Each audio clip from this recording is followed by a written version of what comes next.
You're listening to Two Bobs, conversations on the art of creative entrepreneurship with David C. Baker and Blair Enns.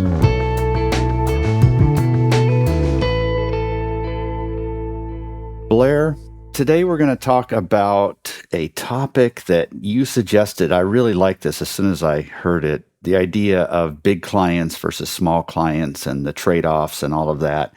And it got me thinking to so many conversations I've had with my clients, because if you get them talking about their experience over the years with clients, you just almost can't shut them up once they start. And they'll fill you with stories of great clients and terrible clients, and they'll mix things in like how they abused the staff, or the other end of it, how they were such great partners.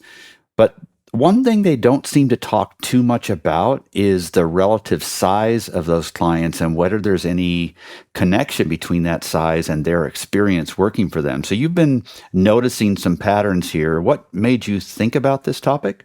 I'm not sure there was one impetus, but I remember a conversation about a year ago with a client who was saying, we're doing work for this brand that everybody would recognize, but we'd love to be working on this bigger, more famous brand. And my response was, would you love to be working with their procurement department? And they thought about it for a second, and maybe they were just being polite, but they said, yeah, I guess not. It occurs to me that there is this sweet spot when it comes to the size of the client.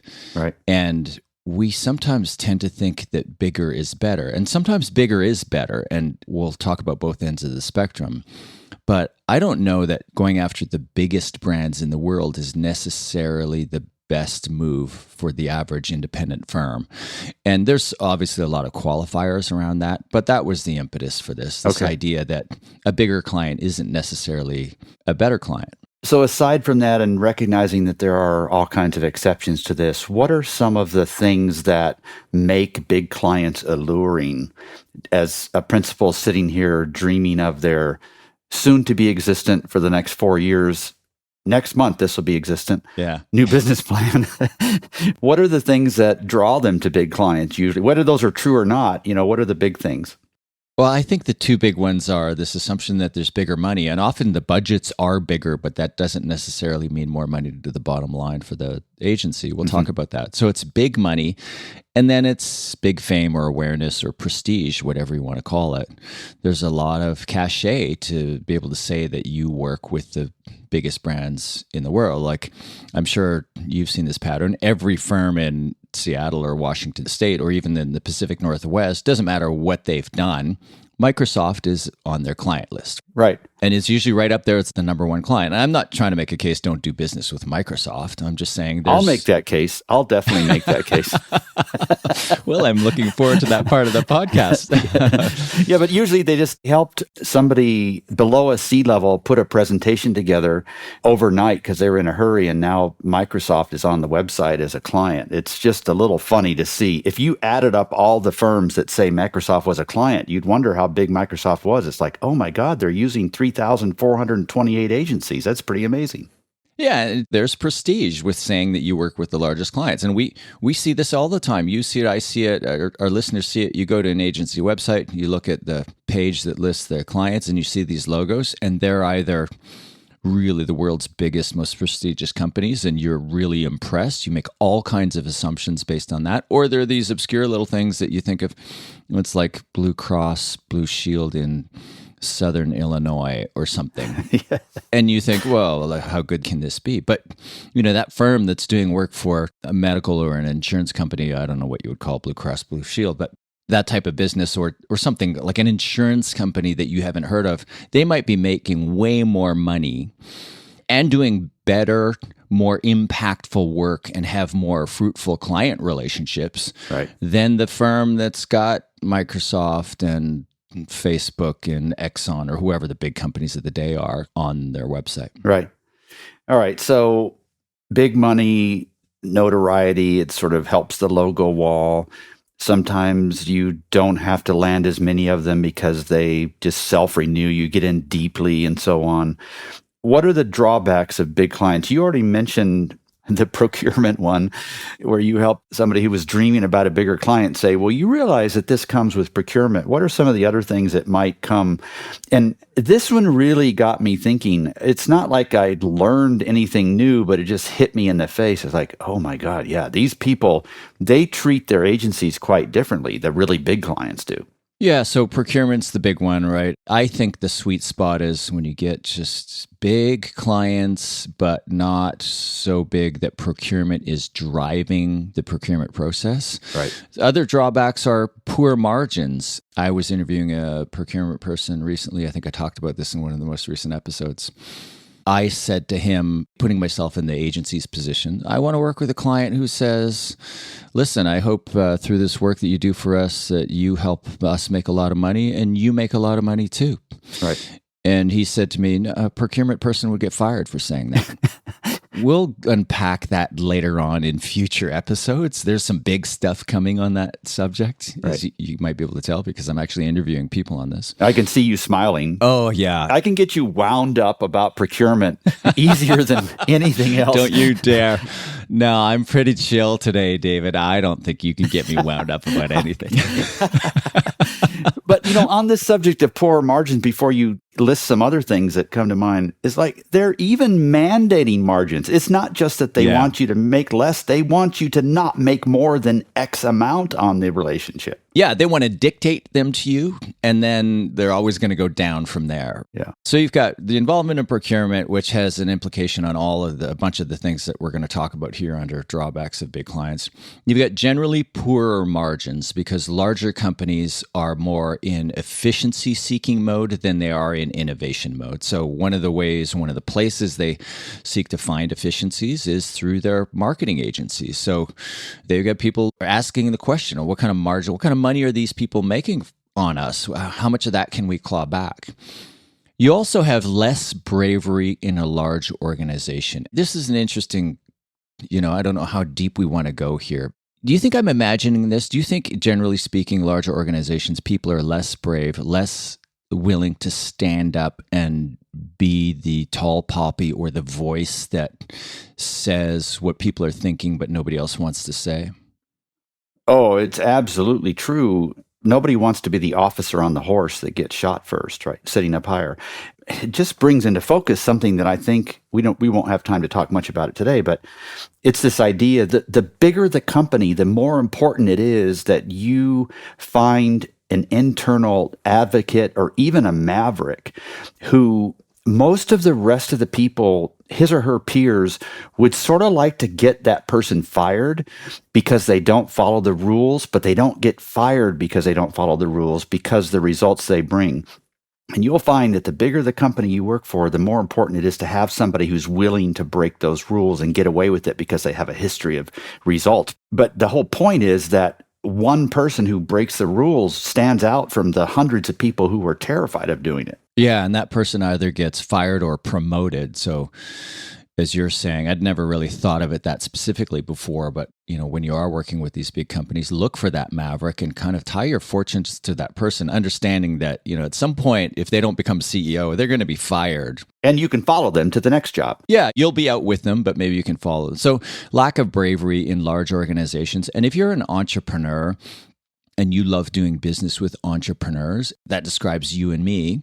The idea of going into an organization where bravery is a scarce commodity, it's a little bit soul-sucking. And speaking of soul-sucking, on this list of drawbacks of working with clients that are too big, it's not universal, but the larger an organization gets, the more likely they are to be a soulless organization. There's not this super direct correlation here.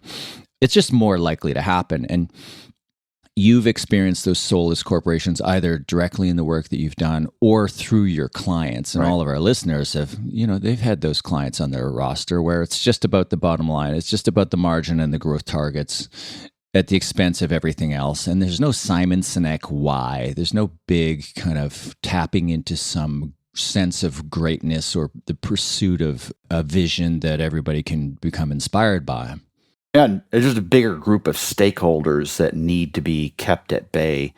And so you just kind of knock the rough edges off of those decisions. There isn't this smaller group of consumers that you can afford to be really tightly aligned with, and you don't care too much about what the rest of the people think. As these big companies seek market share, they take fewer risks because more people need to be kept happy during that pursuit of greater market share.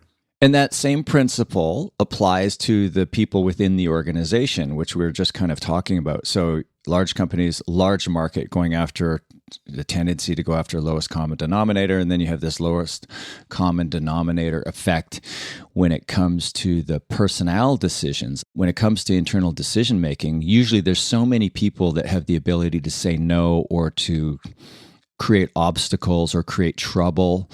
And there's so few people who have the real authority to say yes or to overcome obstacles. So you get this kind of inertia or entropy that sets in. What else? So also on this list of drawbacks of clients that are too big kind of falls out of procurement, but it's this idea of these horrible payment terms. Oh my gosh. You know what I'm seeing more and more of? It used to be somebody would, sorry, I'm just taking over your thought here.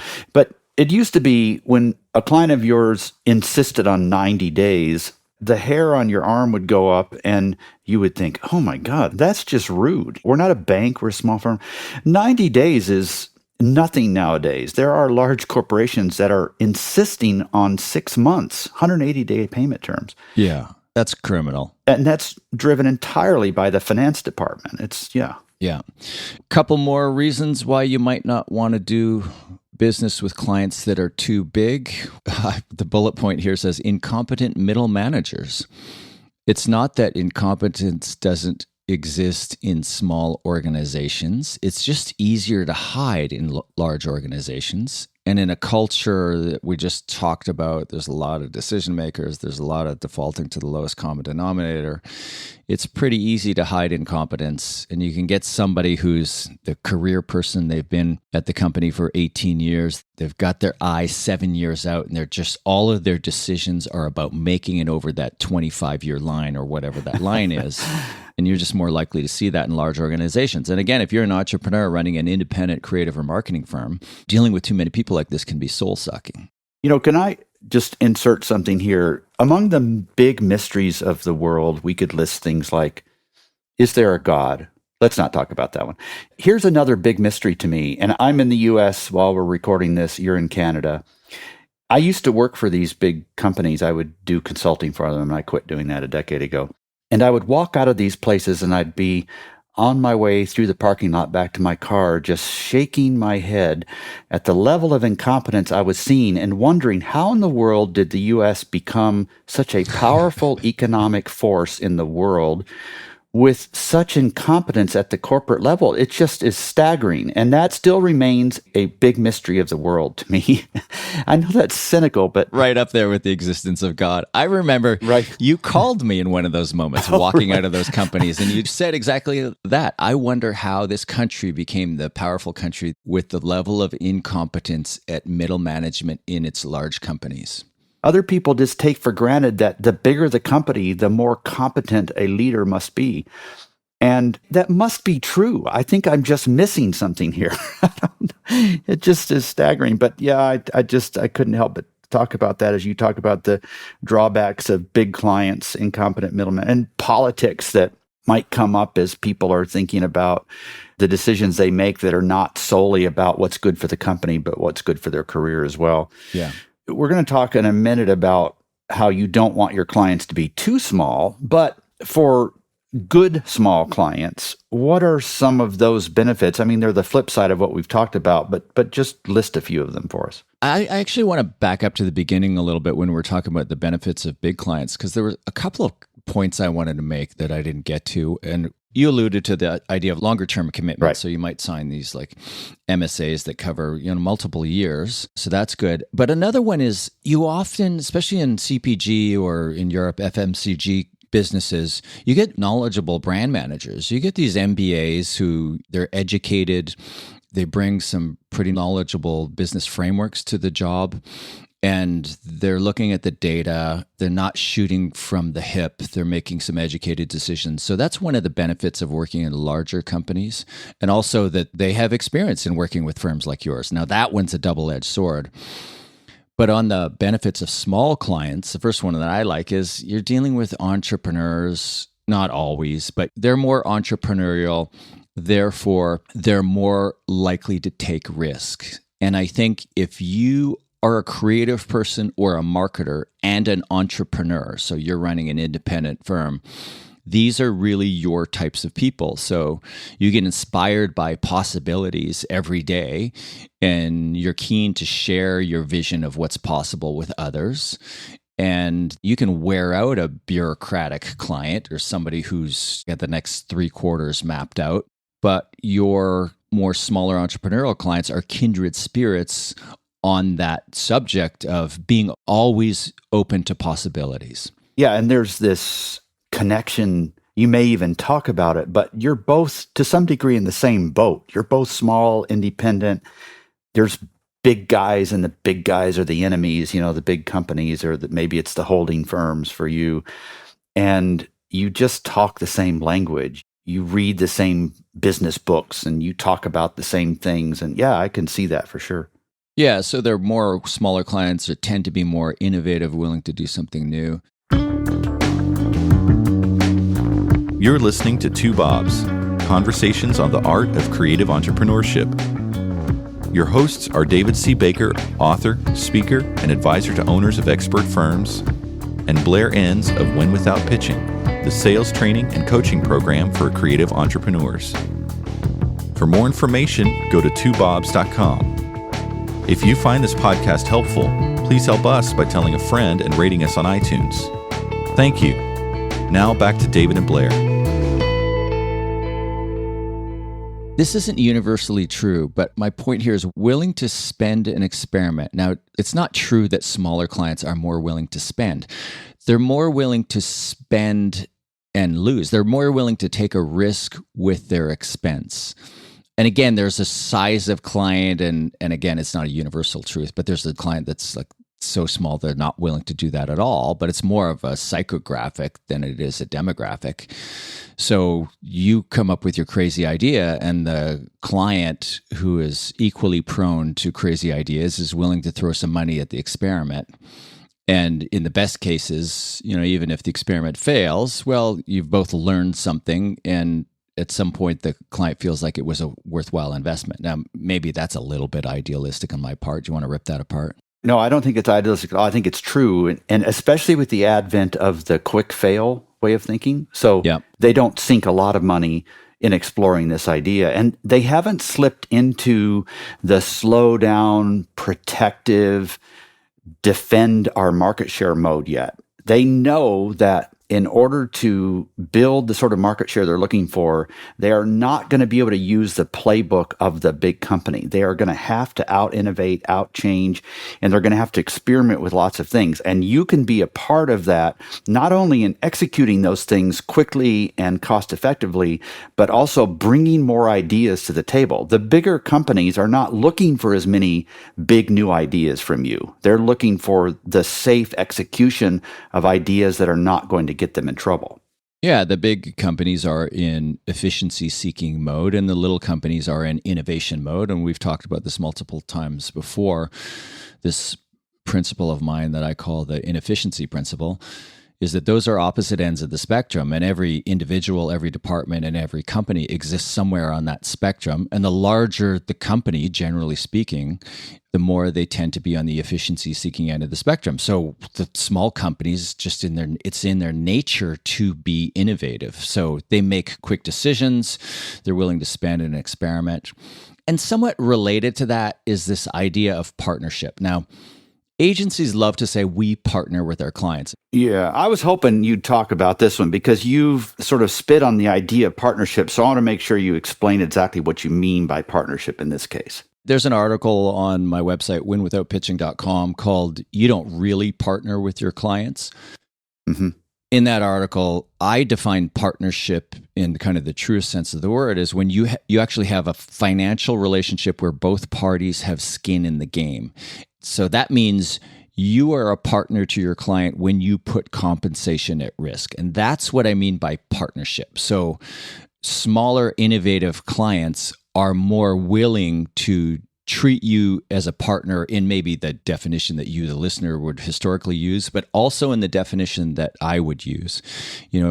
I teach value-based pricing, and it's almost 2.5 years since my book, Pricing Creativity, has come out. I now, when I'm doing a talk or working with a firm, I very quickly make the point, listen, the idea that you're going to move from cost-based pricing to value-based pricing universally wholesale, just put that out of your mind. You really should adopt this barbell type approach where a certain percentage of your client relationships are these safe relationships where they would never pay you based on value, maybe because it's driven by procurement, et cetera. It's a pretty straightforward financial relationship in that it's fee for service. And then you look for those small number of clients where you see an oversized ability to create value, and you have in that client somebody who's willing to partner with you and that you are willing to partner with, because you wouldn't partner with just anybody. Most of your clients you wouldn't want to partner with. Right. But you look for those small opportunities. They're more innovative. They're more entrepreneurial. They tend to be independently held. They tend to have management has at least some ownership stake, if not fully 100% ownership. And you look for opportunities to create extraordinary value for them, and you value price those ones with some compensation at risk. And that's how you can have this kind of balanced portfolio of low-risk investments and a small number of high-risk investments with essentially unlimited upside. So I love the small entrepreneurial client for that reason. I'm not going to make the case in this podcast or anywhere that all of your clients should be kind of these small entrepreneurial clients. I think you need to have a balance, and you need to think about how you're working with these clients differently and how your compensation structure is different. Is it right to assume that those value-based pricing clients where both parties really like the idea are more likely to be in the middle, not too small and not too large, or is that an unfair assumption on my part? Well, I think generally speaking, the smaller the client, the more likely they are open to value-based pricing. But you do want a certain size. Like you want this Goldilocks client that's not too big, not too small. If we go to drawbacks of clients that are too small, so you can often get people who are really unsophisticated or inexperienced. They've got really small budgets. They're spending their own money, and they feel like every dollar, unlike Microsoft, right? Yeah. Every dollar that they spend is like there's a critical decision to be made about every small project. And that can just wear you down over time. So I think as a general rule, this holds. Smaller clients are more open to value-based pricing. The opportunity to create extraordinary value for the smallest clients just isn't there. Like the amount of economic value that you can help create through your work, it's just not there. So I would say starting from the low end of the spectrum and going up to a larger client, you want an established business. I think you don't even want the leader in a category. I think you want to work, I'm going to kick myself for using this word. I think you want to work with a challenger in a growth category. And I don't like the word challenger. You tell me, why don't I like the word challenger? I haven't heard you explain why, but my guess is you don't like the word challenger because it's sort of this broad, there's no distinction in it. Any brand can be a challenger brand, and so it sort of ends up meaningless, but I don't really know why you don't like the word challenger. Or maybe you're just grumpy today. Yeah, no, I told you I'm unshakable today. Yeah, that is a challenge right there. I'm making some notes to myself. Yeah, you gave up on that challenge like 10 minutes ago. Yeah. Just prompting you. Yeah, why don't you like the word challenger? Yeah, I think it's perfectly valid for a brand to say we're a challenger brand and to have that challenger brand mentality. There was a period of time at the beginning of the century where there's so many agencies going out there with this positioning of we're a challenger brand agency. And I think there was a book written by it. Another book just came out written by a client of mine in Austin on challenger brands. And as he was asking me my thoughts on that, I just said, listen, the biggest thing, you've got to be intellectually honest. Like every brand is not a challenger brand, okay? Yeah. A challenger brand, it has to be number 3 through 6. I'm making some things up here, but it has to be number 3 to 6 on market share. It has to be spending at least 150% of what the IRS would consider the normal market spend for a firm in that NAICS category. And like I threw all kinds of things in there. And as long as you're a little bit more scientific about it, I think it's valid. Well, I think it was just there are too many firms using that Right. that positioning for a while. So it's not that it's not valid. I think a lot of them were just using it as cover to say the biggest companies won't hire us. Yeah. But if you're a small company aspiring to be a big company, please hire us. You know, my kind of glib reaction to the claims of expertise aside, I actually think that's the sweet spot you want to pursue. So I think you want a large but still growing with lots of room for upside client. Right. You want somebody who's willing to invest in marketing. So it's still a growth play. Like if you think of it as a stock, if it's a publicly traded company, or even if it's privately held, you look at it and go, is that growth or income? And marketing spend is an investment, not a cost in their mind. Yes. And that's the key differentiator. Right. Do they see this as an investment? And are they willing to invest in innovation and growth, or are they holding on to market share and seeking efficiencies and trying to innovate in a nice, safe way, but not spending too much money and not rocking the boat too much? So I think you want as large as you can get while still growing the category and growing the share. I think that's the sweet spot Goldilocks client. Yeah. Let's come back to procurement, one of my favorite topics. Ideally, you're not dealing with procurement, but if the company is large enough, but they're still growing and growing rapidly, procurement is probably there. They're probably involved. They have a say, but they're not driving the whole process. If procurement is driving the whole process, that is an efficiency-seeking organization where you are not going to be able to do your best work, and you're not going to be able to earn extraordinary income through extraordinary value creation. It's just not allowed. When you suggested this topic for this episode, I decided to do a little bit more reading on procurement. I was curious about, as a company is growing, at what size do they begin to take procurement more seriously? And it really opened my eyes to some things that I just made a few assumptions about before and hadn't really validated. So I put on a disguise and went over onto the procurement side and started to read some of the stuff that they were saying. And they said that you really need procurement when you have at least 500 regular suppliers. And then when they tied that to a particular revenue size, they would say that generally it's about 500 million, but there's this movement to introduce procurement earlier, even as low as 150 million and above. And then I took another deep dive over in an alley, and they were starting to talk about how procurement thinks differently based on the number of people in the department. And they said that procurement departments of 5 to 10 people typically exist to support business processes. They're not driving the process. And then there's this little middle ground above that, but above 25 people in a procurement department, that's set up to really drive all of that process. So layering that on what you just said, all of a sudden we start to have a little bit more definition. The fog lifts about what's the ideal client size. And it's not like it's always that scientific, but it is kind of specific. Yeah. It's interesting. Yeah, you've got my blood boiling now. I thought you were unflappable today. This was so easy. You said procurement department of above 25. I immediately imagined the Death Star, and I'm looking for the exhaust port. Like, I'm looking for where do I place this shot to blow up the whole thing. What were we talking about? What's the topic of this podcast again? It's about how to rile you up. But then there was one other, and this was an article by Conrad Smith, and the title of it was How to Right Size a Company's Procurement Value. And this was one of the most fair articles I have read about procurement, because he talks about how important it is to not view procurement as driving the process. You always view it as support, and you need to understand where this company is in the growth chain and take a different approach to procurement based on what the company's goals are. And I thought it was a really enlightened approach to procurement. That's not the way you and I experience procurement through our clients' lives. We've got to really do a long series on procurement. Oh, it's coming. But anyway, I just wanted to talk about how, at what size, it's somewhere in the say $250 to $500 million revenue, that's when procurement starts to rear its ugly head.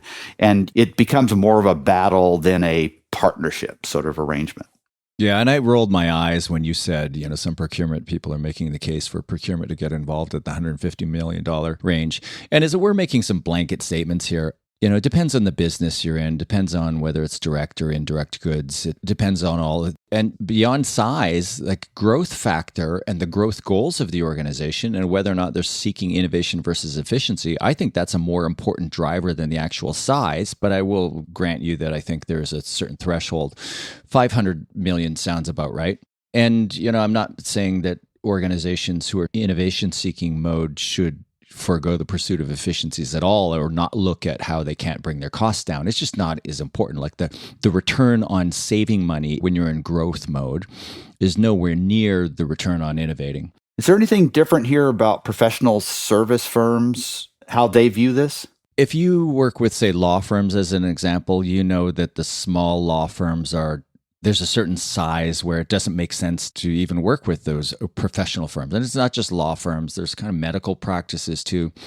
And it's when you have the professionals spending their own money. So you want this certain threshold you want them to have dedicated marketing departments with dedicated budgets where every budget spend doesn't have to be approved by a partner who sees another dollar going out of their pocket. But I think that's essentially the Goldilocks client. They are a challenger, so they're large, but there's still lots of upside for the category to grow, and more importantly, for them to grow their share in the category, ideally through innovation.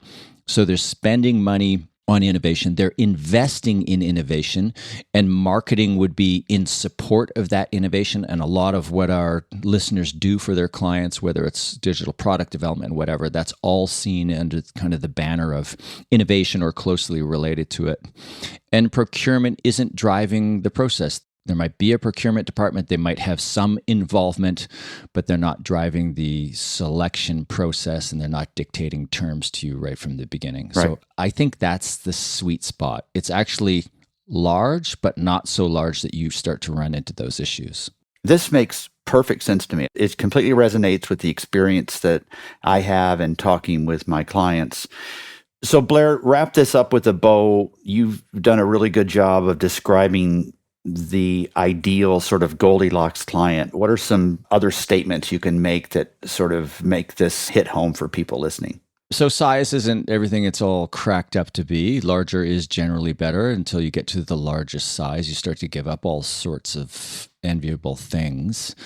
What we didn't mention is you and I both see firms from time to time that they have a declared positioning where they focus on small business, and that's almost never a choice. That's a young agency that hasn't been able to grow their size of their clients. Then they look at the patterns among their client list and they think, oh, most of these are small businesses. We'll declare a specialization in working with small businesses. Mm-hmm. There are some exceptions to what I'll say next, but generally speaking, you do not want to go to the marketplace with a message that says, we specialize in working with small businesses. It just means we haven't grown up yet. You might want to push back on that. No, I wouldn't push back on it. I would agree. If that's a conscious choice, you've got to run a very different business. But most people stating that it's more of a justification for what's happened so far. Yeah, or there's a legitimate but niche type of small business, just happens to be small businesses that you focus on. That might make sense. But just, wrapping up the final thoughts here, the margin is generally in the middle, not too big, not too small. And it's more unglamorous. If you're dealing with a brand manager, then you're dealing with a company that's got a portfolio of brands. Generally speaking, you're dealing with a sophisticated buyer. But there's a ceiling on what that person's going to spend, and they're not likely to be willing or even able to compensate you for extraordinary results.